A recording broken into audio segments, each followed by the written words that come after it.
Okay.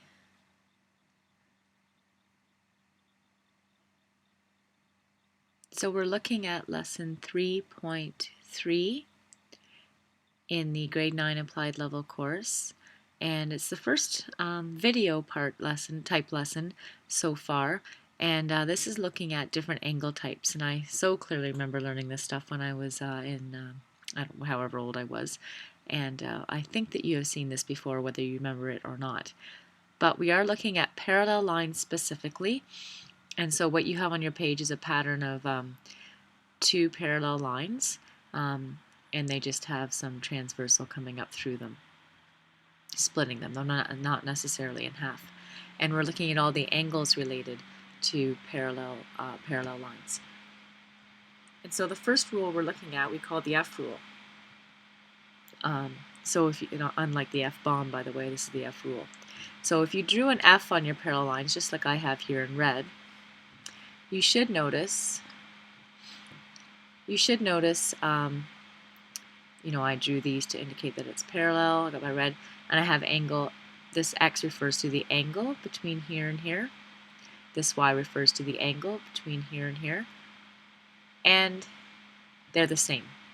Okay, so that is the F rule, that if you actually took a protractor and measured those two angles, they would be the same. The second rule we'll look at is called the Z rule, and this is if I drew a Z. I think it's a backward Z.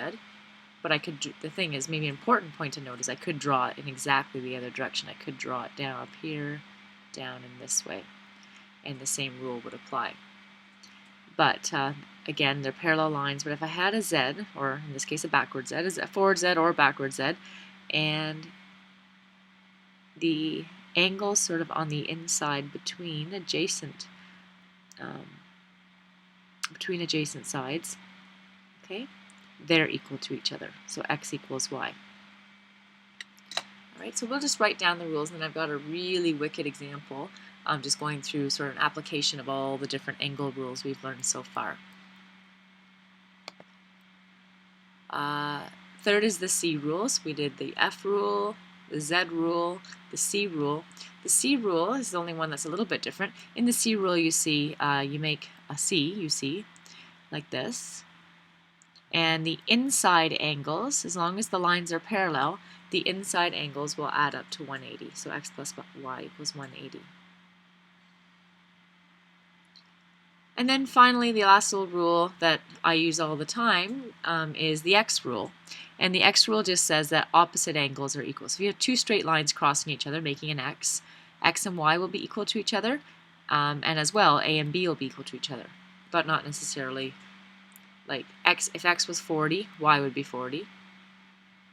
And then that would make A and B each 90, I think. But anyways, X and Y are equal to each other, A and B are equal to each other. Okay, so make sure you have all those rules written down, and then we'll do this really big example that sort of applies every rule, I think every rule we've talked about. And here it is. I'm just going to make the view even a little bit bigger so it's easier to see while I'm writing. As you can see, I made a typo. If you haven't noticed, I'm really good at math. I'm really not so good at spelling. Though I always think it's funny because last year I joined the literacy committee at school. And as my student said, Miss Stone, you can't even spell. Anyway, you know that already about me, I bet. Okay. So it's asking to find all the unknown angles, and just, you know, to be clear on what that means, it means that all the ones with letters, okay? So I need to find angle A, angle B, angle C, and angle D. And as you can see, we have two parallel lines. We also have two triangles. So there's a lot of action going on here, and it's going to be a nice way to summarize a lot of the stuff that we did. So see this big triangle? I'm highlighting it right now, or outlining it. I don't want to draw because if this gets too full and busy, you won't be able to see it anymore. But big triangle. I also have this little triangle, right? I've got my two parallel lines, and we have all kinds of rules I can apply. And the first one I'm going to apply is going to be the Z rule. Now with these, it doesn't matter where you start. If you look at it, you could easily look at it different than me and start somewhere different, and that's fine. But where I'm going to start is with this Z rule, and I see a Z right here. Okay, and this is actually similar to what I showed you earlier. So a Z coming from here down what's called the transversal, and then here. And what this tells me, what I see looking at this, is that angle A must be 55 degrees. Okay, that's based on the Z rule. I'm going to write that down right here. Okay, so that's my first angle. I didn't have to start with A, but I did because it was easy. Again, you might be looking at this saying, okay, well then next thing I'm going to do is, you can choose what you want. Things that I notice is that B and C must be equal to each other based on the F rule, but I can't really do anything with that yet because I don't know B and I don't know C.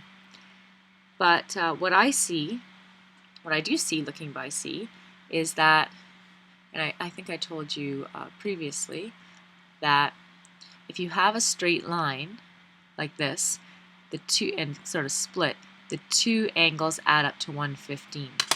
So based on, a straight line rule, I can say that C plus 115 equals 180. So C must be equal to 65 degrees. Okay, so C is 65 degrees because if you add it up to 115, you'll get 180. Doing it a different, like the way we've done it in class, 180 minus 115 is 65. Okay, so now I know two of my angles. I'm going to stick put a little check mark on them just so that we keep track of what we know, right? So we know A, we know C, running out of stuff to do. But one thing I could do quickly, because I said it already, is we can do B, because I have the F rule right here. I have this line, these two parallel lines, right? And this right up here tells me that B and C must be equal to each other based on the F rule. Okay, so here's my giant F. It's backwards, but that doesn't matter. So I'm going to say here, oops,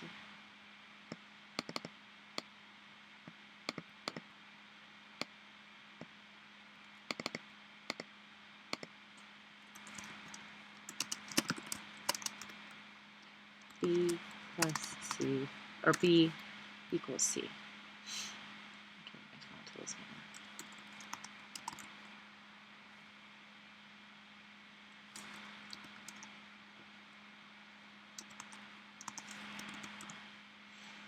No, 65. Okay. So now we know B, C, we know all these things, and we don't know D. Now D, think for a sec how you could do D, and I'm sure there's different ways that you can. While you think of a solution, I'll tell you, I'm going to remind you what we did a couple days ago with exterior angles, because D looks like an exterior angle to me.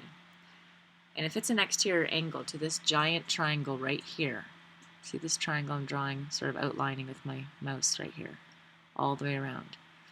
The rule that we learned is that D is equal to the opposite two angles added up, opposite two interior angles. So I'm going to write that down.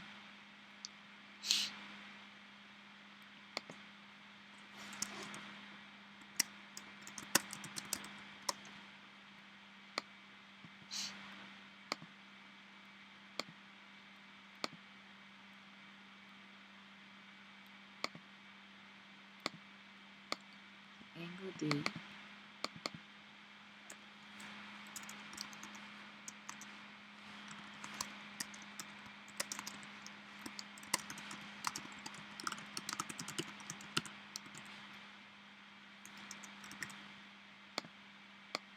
So what we learned about exterior angles tells me that D must be equal to, because it's opposite these two that are on the inside. So there, that makes D equal to 55 plus 65 And so therefore D equals 120 degrees.